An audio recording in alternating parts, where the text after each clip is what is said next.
Hey, Mike. Hey, Helga. I was able to get a replacement camera. Good, good. Did you guys get the invite okay? Yeah. Yeah, because I got some feedback that, hi, Nancy. Hi there. I got some feedback from Elizabeth that she hadn't had the invite. So I've just resent it. But you didn't have any, you don't have any, because I've set it up as a recurring meeting now, every Tuesday at the time we agreed, 4 o'clock till 5 UK time, and it runs through and we go through each of the different sessions. But I'm still getting people coming back saying that they didn't get them. Never mind. Okay, I think we should crack on and get started. So let me share my screen first of all. Mike, I'm just looking at the distribution list, and it doesn't look like Elizabeth is on there. Ah, maybe that's the problem. I sent her an email relatively recently. I say relatively recently, in the last, well, just before this meeting. Right, so I want to close that one. And I want to open this one.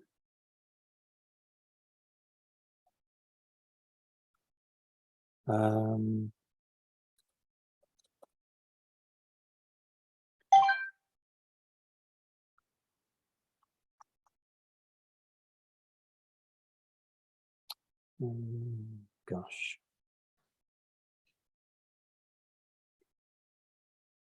I've got too many documents on my machine, obviously.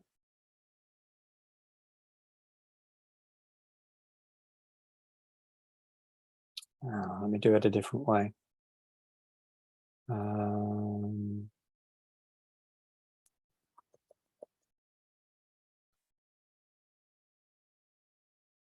Sorry, guys, just bear with me a second while I get the slides up. There we go. Oh, no, that's not the one.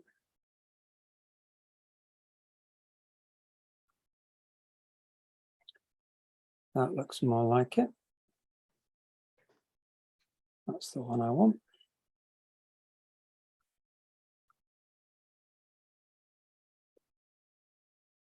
Okay, so we'll get cracking, and it's recorded. I'll splice off the beginning, whether people have attended or not. So if you give me a second, I'll just pause so I know when to slice it off, and then we can get started.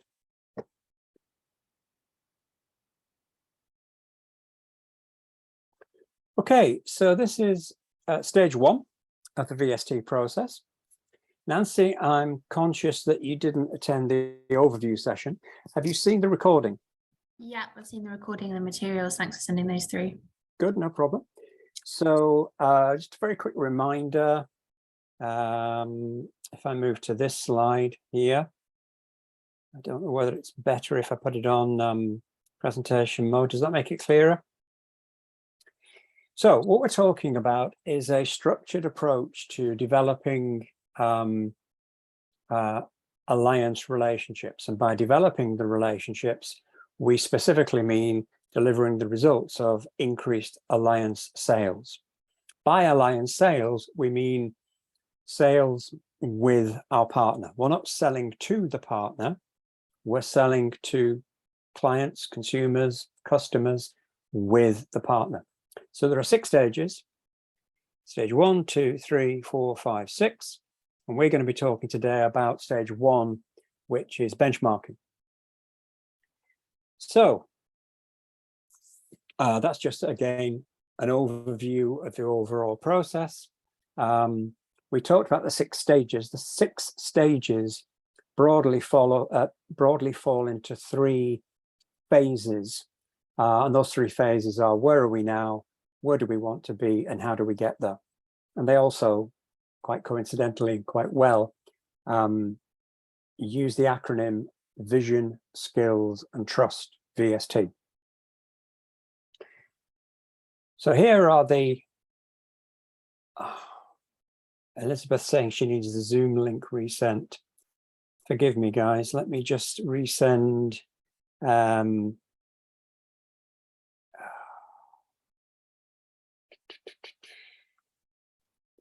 This is a nightmare. Let me resend the invite to Elizabeth.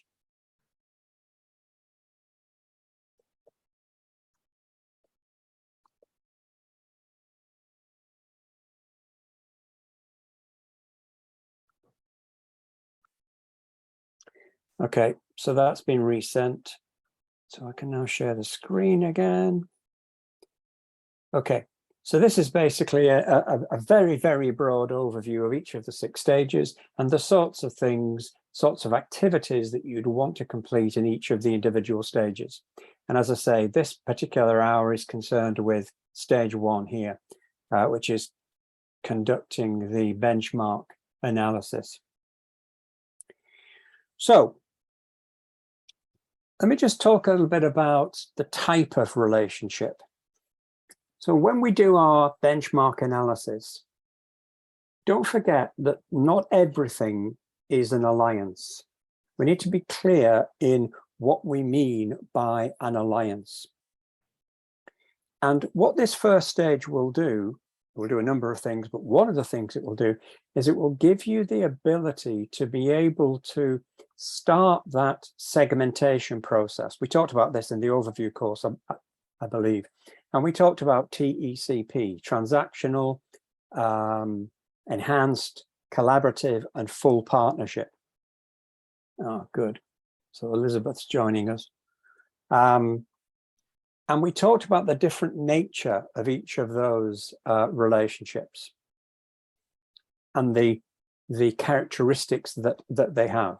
So if you remember, TECP in a triangle, the bottom 2 levels are generally not alliances, and the top 2 levels typically are. Okay. So what I'm going to show you and what I can give you access to later is a questionnaire. Now, the questionnaire was originally devised using the full 52 common success factors. Over the years, we've rationalized that to a shorter list of 25 questions, the most important 25 questions in the entire pack. And we'd call that a balanced scorecard, 5 questions in each of 5 areas: commercial, technical, strategic, cultural, operational. Now, these 25 questions, obviously, each of them are based on an identified best practice, a common success factor. So these are things like trust, senior executive support, clarity of common vision, degree of operational alignment. All of these things we know will lead to success in a commercially successful alliance. So we want to understand how well they're currently performing. And so what we do in stage 1 is we conduct a benchmark analysis. Now, this benchmark analysis can take you less than 20 minutes. So there's 25 questions. I'll send you the questionnaire at the end of the course. There's 25 questions, and to each question, you're looking for an answer somewhere between 0 and 100. And that number will identify the degree to which that CSF, that common success factor, is present and currently performing. So for example, if the CSF that we're interested in is trust, what is the degree of trust in the alliance relationship currently? If there was absolutely no trust whatsoever, then you would score 0. If the degree of trust was small or slight, or maybe you just started developing the relationship, then you would score it relatively low, around about 25. If the trust was medium, neutral, neither good nor bad, you'd score it at 50. If the trust was good, you'd score it at 75. And if it was excellent and a known strength of the relationship, then it would be 100. So there you have your scoring pattern. Now, you're not limited to those numbers alone. You can put any number you like down, but as a word of warning, consistency and relative accuracy would suggest that you should give it a score of a number ending in a 0 or a 5. So you're interested in questions like 25, 30, 35, 40, etc., etc. You're not interested in things like 47, 66, 29, 33, etc., etc. Now, all of that brings us back to this slide, because when you do this assessment, if you do it on more than one relationship, you'll notice that your scores overall will come down to a number somewhere between 0 and 100. And now it's assessing the relative maturity of the relationship in alliance terms, or the effectiveness or the health, however you wish to think about it. So if you get a score between 0 and 25, then that would indicate it's a transactional alliance. It's a buy from, sell to alliance, and that has certain implications. If the score was between 25 and 50, then it's enhanced. And again, you have different implications. 50 to 75 collaborative, and 75 plus full partnership. So before I go any further, does that make sense to everyone?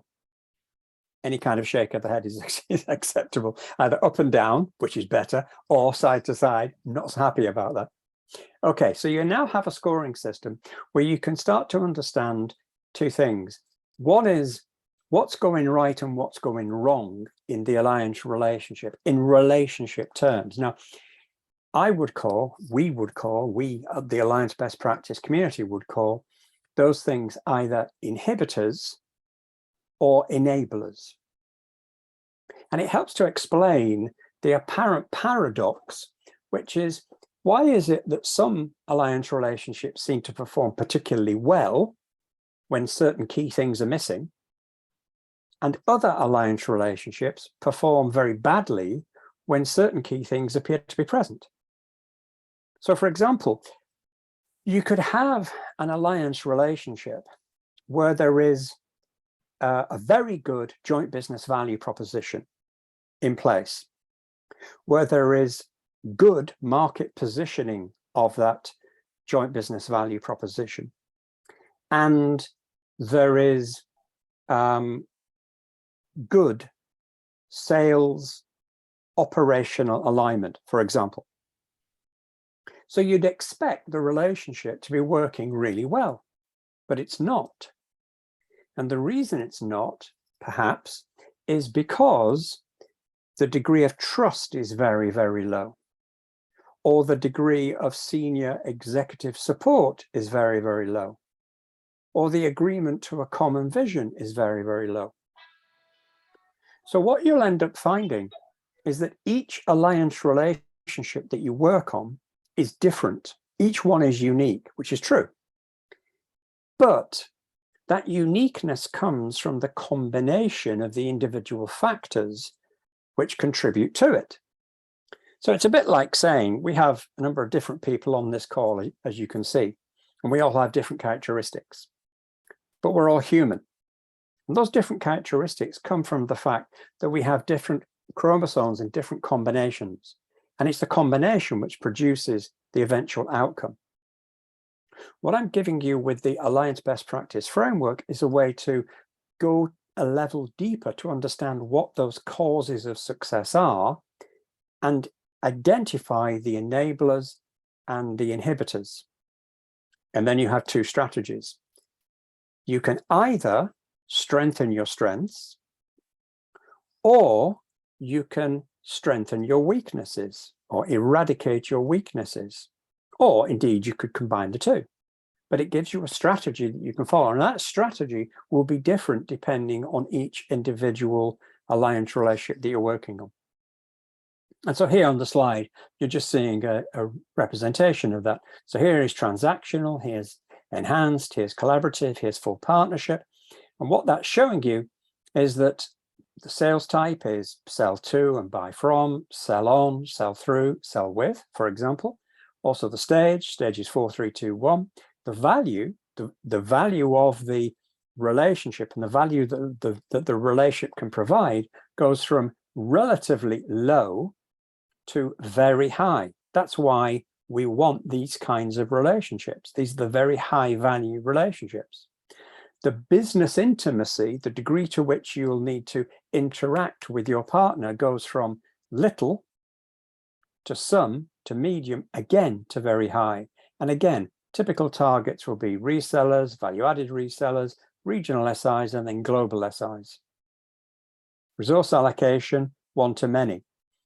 If you need to run a transactional alliance program, you would have multiple partners, all run by a single person, probably with the aid of some kind of partner portal or PRM system, but you wouldn't allocate a full-time alliance manager to each one of these kinds of relationships because the value is relatively low. Whereas you would definitely allocate a full-time alliance manager to one of these relationships because the value is very high. Does all that make sense? Okay, let's move on. So you're going to get a questionnaire, and we'll see the questionnaire in a second. Your first question is whether you want to fill this in yourself alone or whether you want to introduce it to your partner. Now, can I encourage you to introduce it to your partner if you possibly can? And the reason I say that is because one of the benefits of doing this stage one, is getting a common understanding between both of you as to where the relationship is at. What type of relationship is it that we're both working with? If you both score it in the 0 to 25 spectrum, then you're both in the same ballpark. You both see it as a transactional alliance, which is good. Even though it's low, you can both agree what the common actions are to raise it up the profile, raise it up the triangular profile. However, if one of you scores it at, let's say, 20, which makes it transactional, and the other one scores it at 80, which makes it full partnership, then you have a significant divergence of view as to what this alliance relationship is all about. Its very nature. And that breeds misalignment. There is no consensus there. So stress to your partner that it will only take 15 or 20 minutes to fill it in. It's only 25 questions. It's simply putting a number in a column. You can either use the Excel spreadsheet, which I'll send you as a questionnaire tool, or you could log on to the Alliance Best Practice website. By the way, all of you should now have full premium membership to the Alliance Best Practice website, which means you're able to download documents. Have any of you tried to download documents yet? Yep, Sandrine, did it work okay? Yes, it did. There was a couple of documents that didn't download, but most of them were downloadable. Yeah, I'll have to go back and send you a message. Okay, the next time you come across a document which doesn't download, just send me a note and I'll find out why. Okay, no problem. Okay. If you haven't done it yet, that's absolutely fine, but I'm just trying to make sure that everybody has got the ability to download, because when I talk about these documents, sorry, I've gone forward one. When I talk about these documents, I want you to have access to them. Well, the easiest way of giving you that access is to give you full access to the ABP database online, so that when I mention a document, you can take a quick note of it, and then after the training course, you can download it. So try and get your partner to agree that they'll fill it in. Now, that doesn't mean everybody in your partner. Typically, you may remember from the overview course, we talked about 3 levels of people that were looking to fill in the benchmarking data: strategic, managerial, and operational. It's the managerial person we want to fill it in from your partner side, because they'll have the most balanced view of the relationship in the early days. The next thing you have to decide is scope. Depending on the size of your partner organization, you're going to have to agree on a scope for this exercise, for this VST exercise.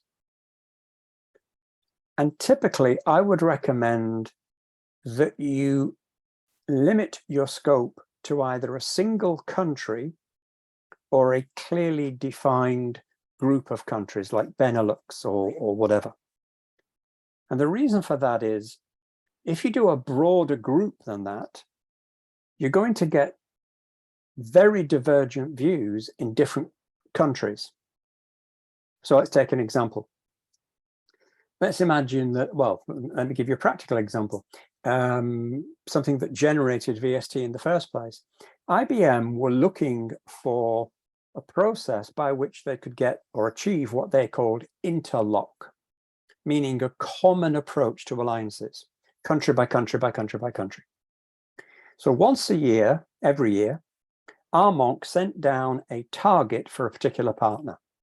So let's pick one at random, Cisco or Juniper, for example. And IBM said, we expect to get the following amount of money from our relationship with Cisco in EMEA.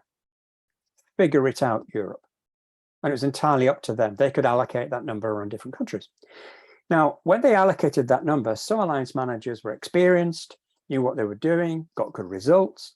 Other alliance managers weren't so experienced, didn't get quite so good results, or maybe there were cultural differences, or maybe there were people in some of those countries that didn't like IBM, all sorts of reasons. But there was no way of applying a systematic approach.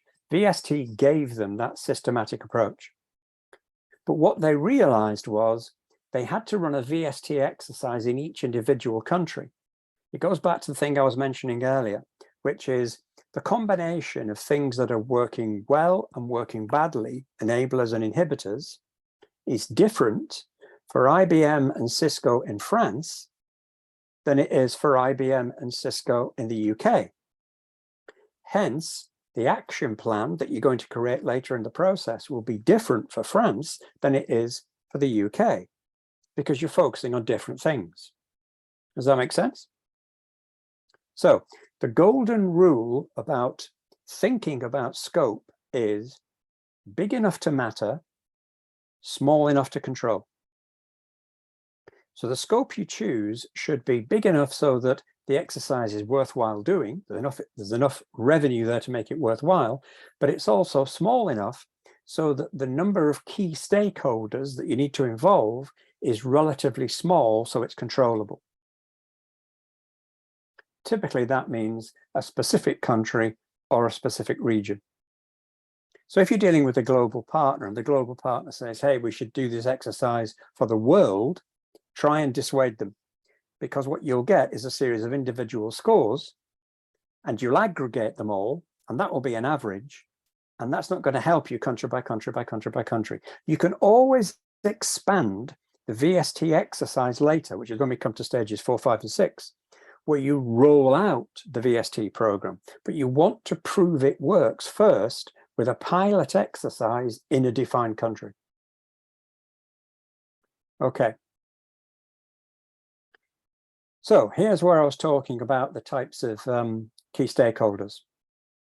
So typically we want to get information from 3 different perspectives: strategic, managerial, and operational.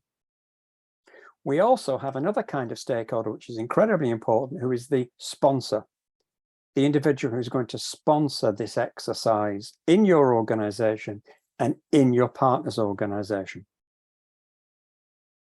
So a typical exercise will involve at least 3 people from this level, this level, and this level. So 1 person each, here, here, and here. And there will also be 1 person who is the sponsor. The sponsor won't necessarily be interviewed, won't necessarily fill in the benchmark, but you want their support so that both sides follow the process and will fill in your benchmark document, your questionnaire document. Next question is, we've talked about scope, we've talked about where you should do this. The next question is, which of the CSFs do you use for your benchmarking exercise? Now, I've mentioned that when we started out, we used the full 52-point model. That was the original research that I did, and that was the original work that I did. What we discovered was that is generally, typically, too complex for most organizations. It's too sophisticated for most organizations, and that you get a better result if you use less questions. And by trial and error, we came up with, as you can see here, originally IBM used 12, VMware in their assessments used 15. I can think of others who used 20 or some combination between 10 and 20. But gradually over the years, most have now come down to using these 25. And that 25 is what I would call the Alliance Balanced Scorecard. So this comes in when we talk about the metrics and how we develop an Alliance Balanced Scorecard later in the process. Now, there is a very useful trick, if you like, that you can use, which is powerful in gaining consensus with your partners. So what you can do is you can send them a list of the CSFs in an Excel spreadsheet and simply ask them to score the importance of the CSF in their opinion. And the score, in terms of the importance, will be reflected by a score somewhere between 0 and 100. So a score of 0 means it's not important at all. It's totally unimportant. A score of 25 means it's only slightly important. A score of 50 means it's neither important nor is it unimportant. It's neutral. A score of 75 means it's important, very important. And a score of 100 means it's critical. So you're not asking for how well it's performing just yet. You're just saying, how important are these things? Send the list to your partners and get them to just fill it in. It will take them less than 10 minutes. And then what you do is you isolate those CSFs which scored either 75, important, or 100, critical. And those are the ones you use for your benchmarking exercise. But here's a bit of a clue. What you'll discover is that you'll come up with a list which is very, very close to the defined list of 25, which I can send you anyway. So this is probably the best list to use. But the important thing about sending it to your partner is that you're building consensus. You're asking your partner to decide for themselves whether they think or which of these CSFs they think are important. And when the partner comes back and says, trust is critical, senior executive support is critical, having a joint business value proposition to take to market is critical. When your partner comes back and says that to you, it's perfectly reasonable for you to say to them, well, if we're not doing those perfectly, if we're not doing those well, and if they're critical to success, shouldn't we do something about them? You're building the consensus for action. Now, if you want to be super sophisticated about it, what you can also do is create a graph, a scale of importance and performance. And so now you'll put something on that scale which says, sorry, we got a chat. Okay. All right. Yeah, Holger. Mike, sorry, that was just me. I have to leave, unfortunately. Oh, But I'll okay. be back next week. Okay. So Thank you. Okay, thank you. So if you have a scale, you can now put importance and performance. And now what you'll see is something is incredibly important, but you're not very good at it. So you want to move those things into that top right-hand quadrant. It's important and we're good at it. And the reverse also happens. There are certain things which are not very important, but we appear to be very good at them. Well, why bother? There's no point because they're not that important. So you move those to the bottom left quadrant, but you try and get your important things to the top right-hand quadrant. Okay? Okay, so here's the 25. As you'll notice, there are 5 in each of the areas. Now, what I would say is you can choose whichever of the CSFs you wish. The database is open to you. You can download any amount of data from the database. So you can choose which of these you focus on. But be careful when you run your benchmarks that you run them in a balanced way. Don't just pick a lot of things from the commercial area and none from technical and strategic, for example, or lots of things from the cultural and operational and none from the commercial, technical and strategic. You want a balance to how you're looking at your alliance relationship. So these are all the individual CSFs that you will use in your alliance benchmarking approach. So for example, let's take the first one here, business value proposition. So the question on your questionnaire will be, do you have one or more clearly identified joint business value propositions which you have developed with your partner? Something that you can sell to customers. If you haven't got any, then the answer is 0.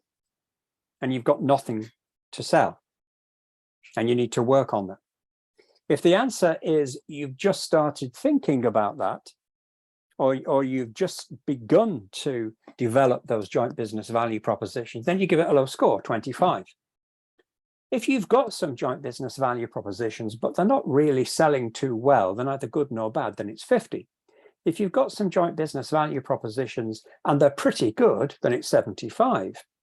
And if you've got some joint business value propositions and they are very good and they're attractive to the marketplace and you're selling them well, then it's 100. So you see how the scoring works. You see how these individual CSFs get turned into a question that you can actually give a tangible score about. The same thing with commercial cost and commercial value. By the way, these two, commercial cost and commercial value, you'll notice we're not asking what is the commercial cost of this relationship. That isn't the question. The question is, do you understand? Do you have a full understanding of the commercial cost of this alliance relationship? And if you do have a full and complete understanding of the commercial cost, then you score 100. The clearer your understanding, the higher the score. Similarly with commercial benefit.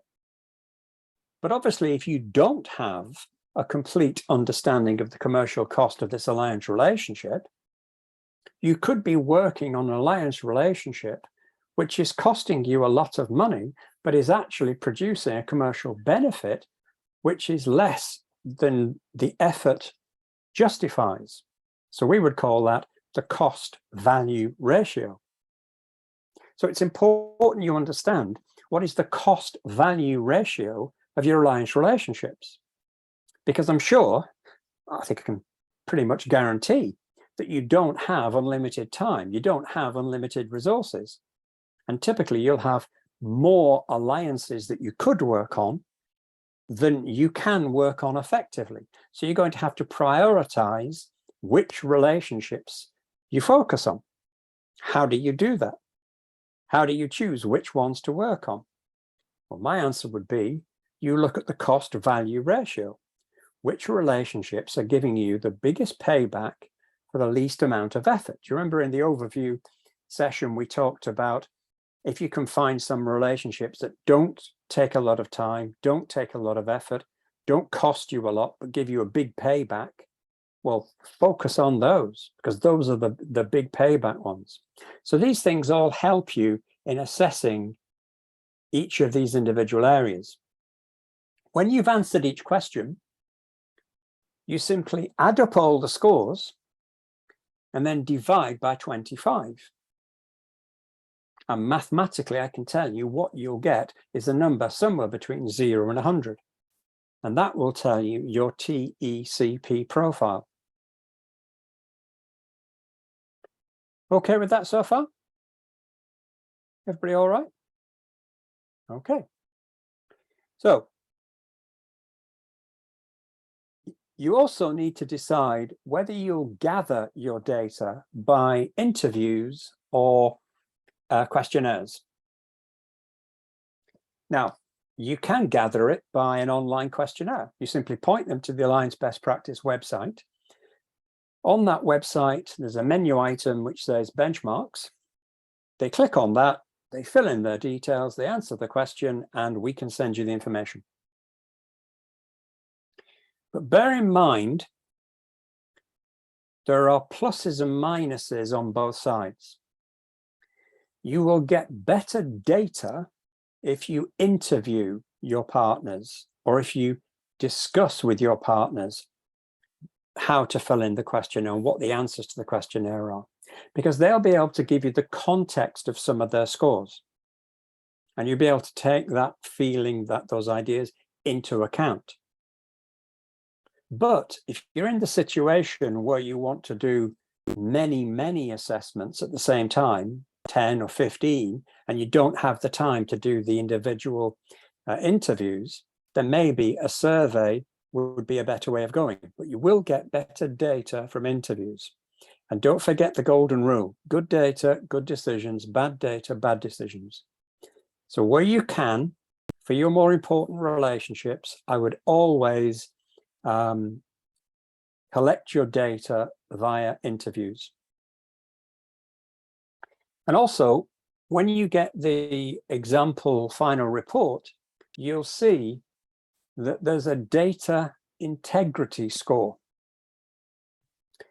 Now, what that data integrity score indicates is, can we rely on this data?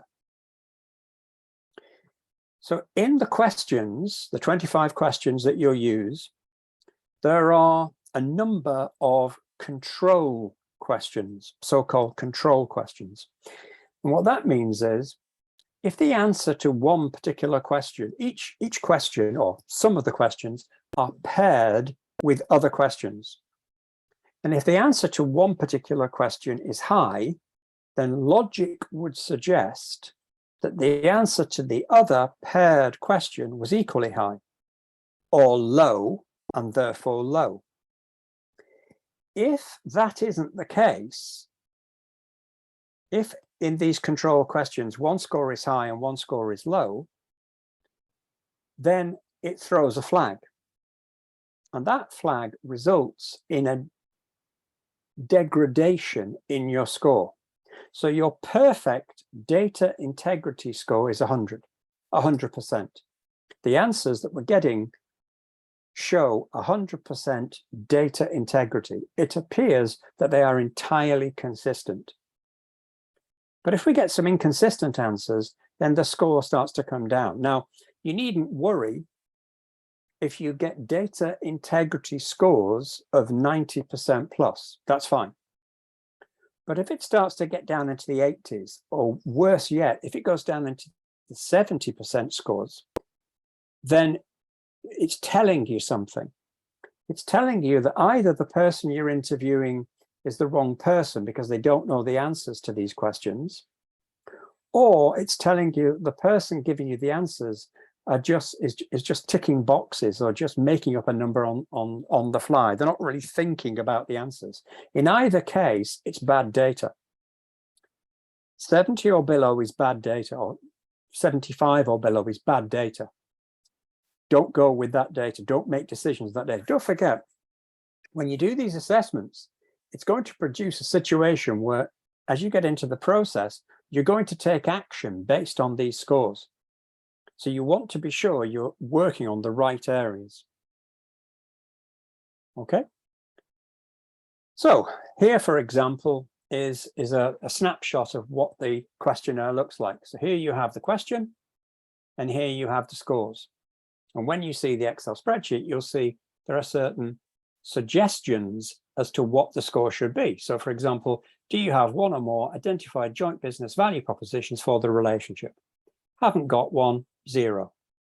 We've got one, but only one side has got it really. One side has developed an idea, 25. We've got one, and it's been developed on both sides, 50. We've got one, but it's been jointly agreed between us by the alliance teams on both sides, 75. We've got one, and it's been jointly agreed by all the key stakeholders on both sides, 100%. So this is how you score it. So when you say to your partner that you're interviewing, or when you're inviting your partner to fill in the questionnaire, they might read this and say, well, it's better than that, better than that, it's better than that, but it's not quite as good as that. So it's somewhere between 50 and 75. Okay, well, is it closer to 50 or is it closer to 75? Well, it's closer to 50. Okay, we'll score it 55. So now you've got a degree of objectivity in the answering. You've got a degree of detail, of specificity that you can actually work on. And it's the same for the other questions. What are the key metrics that drive this relationship? Well, we don't have any, 0. Well, the key metrics that drive this relationship are purely commercial, sales, 25. Well, it's commercial, but there are some others, 50. Well, it's cause and effect matrix. We understand what causes success, and we're trying to use cause and effect metrics, 75. We have a fully balanced best practice scorecard, 100%. And again, the score may be somewhere between any of these areas, etc., etc. And that's how you would fill in the questionnaire. One of the documents you'll see, one of the key outputs you'll see, is what I would call a spider diagram or a radar map. Now this one is the full 52-point questionnaire. So you'll probably be using the 25-point questionnaire, which is fine. It looks complicated, but in fact, it's quite simple. Each of these scores, each of these lines represent a profile as represented by the organization filling it in. So this would be one partner. This would be another partner. This might be a third, and this might be your fourth partner.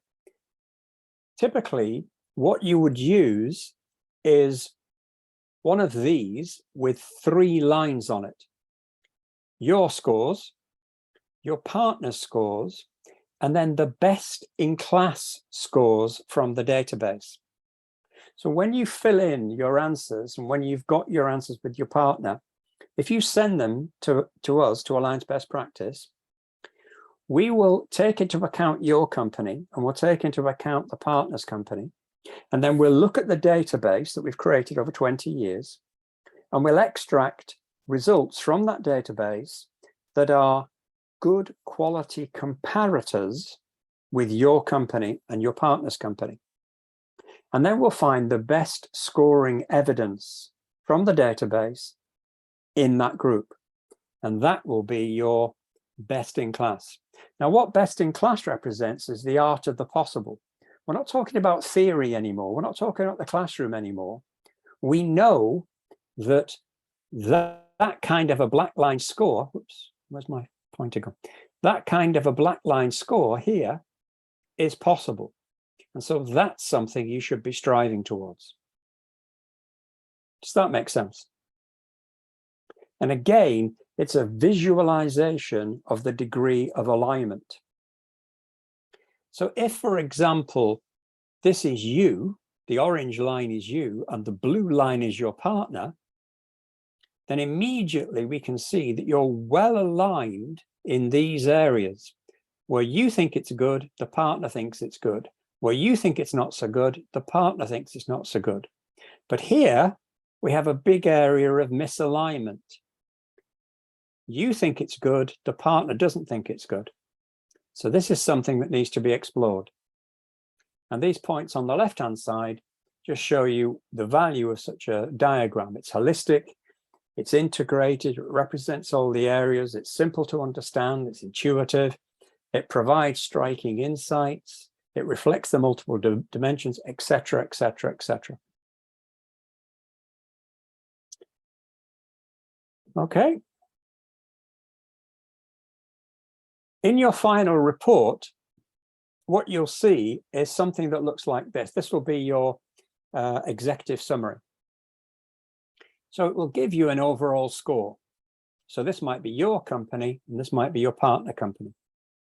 And your score for the relationship is 31 and your partner's score for the relationship is 47, which shows a degree of misalignment. They think it's better than you do. But then you can go down one level and you can start to look at the scores by each of the individual sections: commercial, technical, strategic, cultural, and operational. The report will also allow you to go down one level below that, which is in commercial, what are the specific 5 things in commercial and what does each side score for each of those things? So if you wanted to increase your commercial score here at 21, you will be able to click on commercial and go into the area, pick out the 5 things. And what you'll probably find is that 1 or 2 is scoring okay, and it's absent on the other 3. So you have a clear case for action in those 3 areas. So you've got your overall score, you've got your breakdown score, then you've got your general degree of alignment here. What this means is that in 28.85% of the numbers of things that you're looking at, you were scoring exactly the same or within 5 percentage points. That's alignment.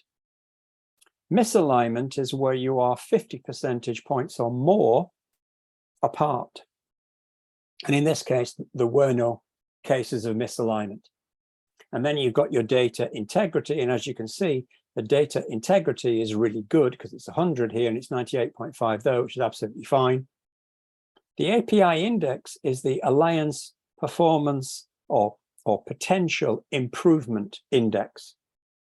So if these scores are correct and accurate, how much could this alliance improve if you improved these scores? 385, 231%. So imagine a relationship. In this case, the revenue wasn't disclosed. But imagine, because you'll be working with your partner, you can put in here what the actual revenue is that both sides are achieving from this relationship. So let's say you're earning £1 million per year from this relationship currently. And these are the scores. Well, if you improve the scores, it's likely that within an 18-month to 2-year period, you could make £3.85 million rather than £1 million. In other words, a 385% improvement. Does that make sense? Any questions on that? Okay. Here's a typical timeline of activities. I've deliberately picked this one. It's NetApp and Accenture because it was a particularly complex one. Well, it wasn't complex, but there was a lot of key stakeholders. And what I want to show is that you can do it very quickly, even if you have a large number of key stakeholders. So on January the 15th, we had a 1-hour phone call between the managerial key stakeholders on both sides, NetApp and Accenture. And we said, do you want to improve this relationship in the UK? And they said yes. So a week later, we had a briefing call for both of the senior sponsors from NetApp and from Accenture. And we said, we want to improve this relationship and we have a process for how we're going to go about it. And we explained it to them. And they said, agreed. They signed it off. So 3 days later, telephone interview started. We'd identified the key stakeholders and we started the interviews. Now, we actually identified 45 key stakeholders, which is way more than you would ever have in most of your alliance relationships. Each interview lasted 30 minutes, and we were able to do them between February the 17th and February the 20th, 3 days. We had a draft benchmark report compiled and presented on February the 20th. We then gave them some time to look at that report and think about it. And then we had a benchmark report presented to the key stakeholders for their decision on the actions that we were suggesting in the report. And by March the 10th, both executive sponsors had signed off on stage 1 of the VST exercise. So from mid-January to mid-March,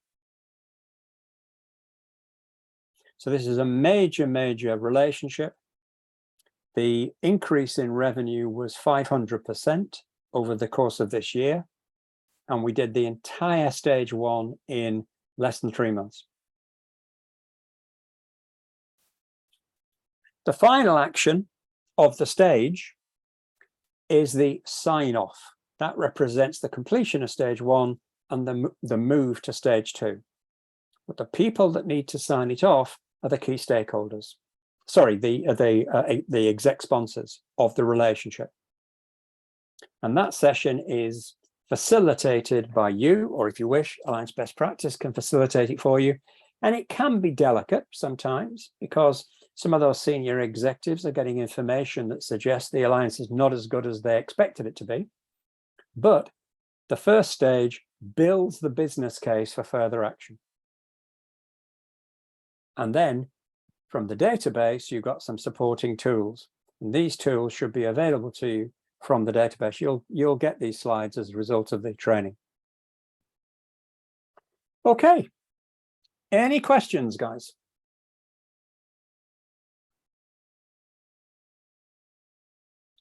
Wow, I must be so good at explaining this stuff.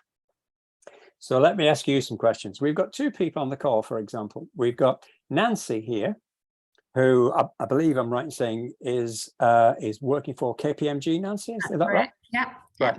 And we've got Sandrine, who is working for Varicent. Is that right, Sandrine? I got that right? Yeah. So Sandrine, tell me the average size of your typical important alliance relationship. Don't need to mention the name, just think of it in your mind's eye.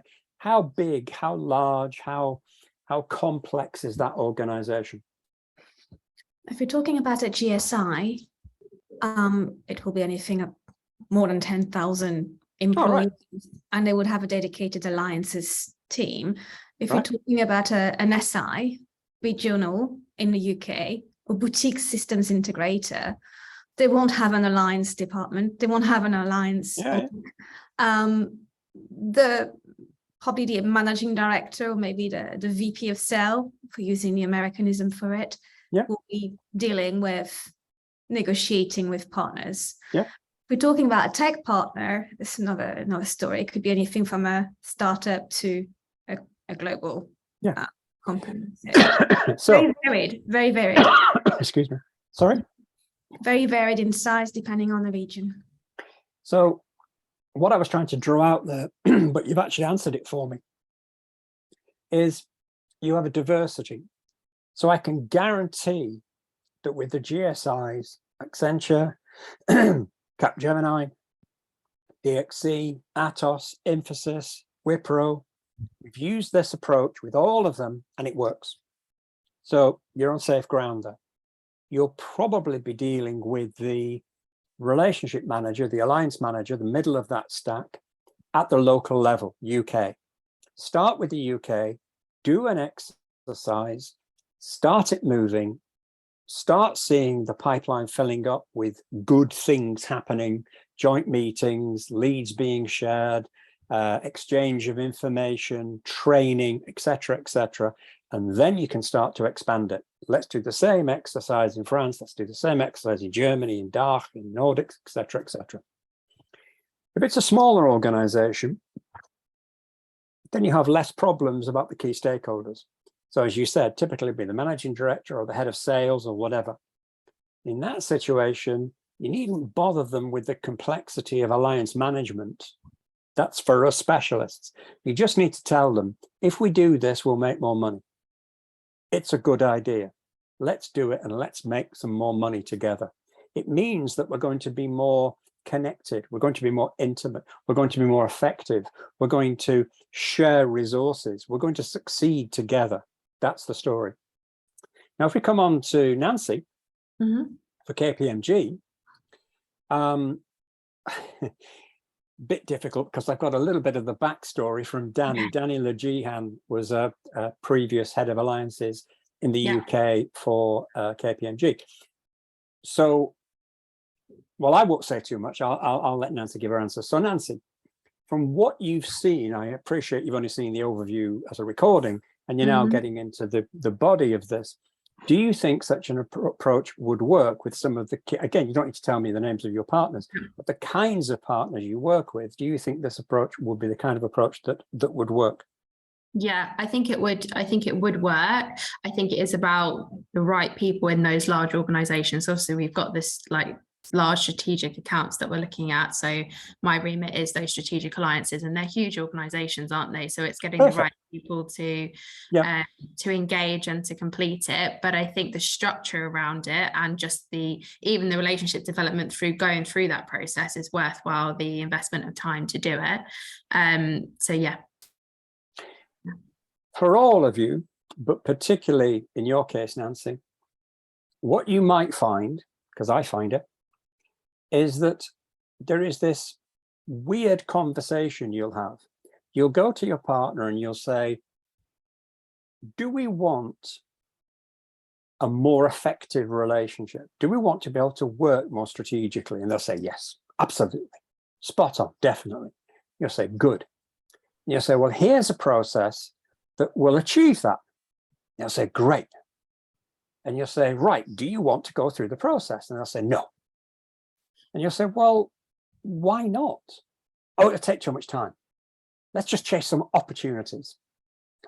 If you continue to chase opportunities, and if your partner insists on just chasing opportunities, then he is betraying the fact that all he wants, all that partner wants from you is a transactional alliance relationship.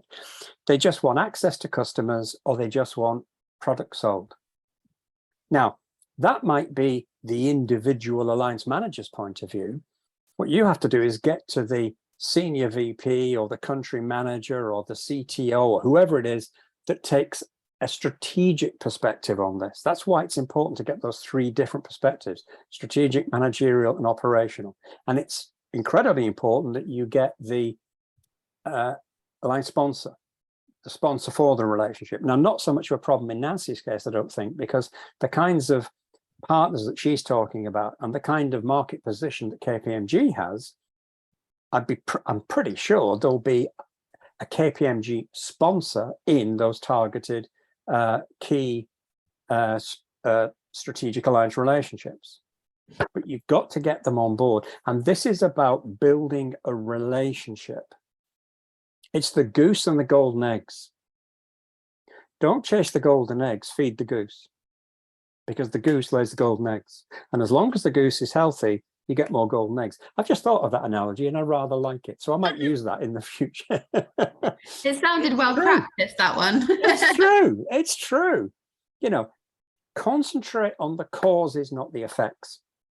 Opportunities and leads and, you know, customers and pieces of business with customers are the effect of a good relationship. They're not the cause of it. So you need to get under the covers and get to the causes. All right, guys, if you've got any questions, let me know. I'm hoping that the recording will be available within 2 or 3 days, so that's fine. You can go online and download any of the documents you need for stage 1.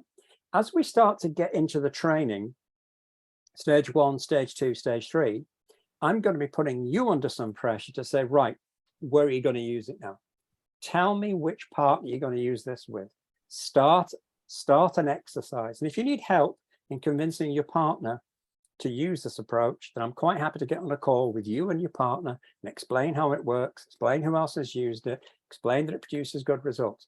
But I want this training to be actually applied. It's not a question of, well, I've said I'll go on the training. Danny or Ian has told me I have to go on the training in Nancy's case. Therefore, I'll turn up and I'll pretend that I'm paying attention. I don't want that. That's not serving anybody's purpose. This thing will be useful to you in getting you more alliance sales. Okay. All right, guys. Thanks for your time. Bye. Thank you. Bye-bye.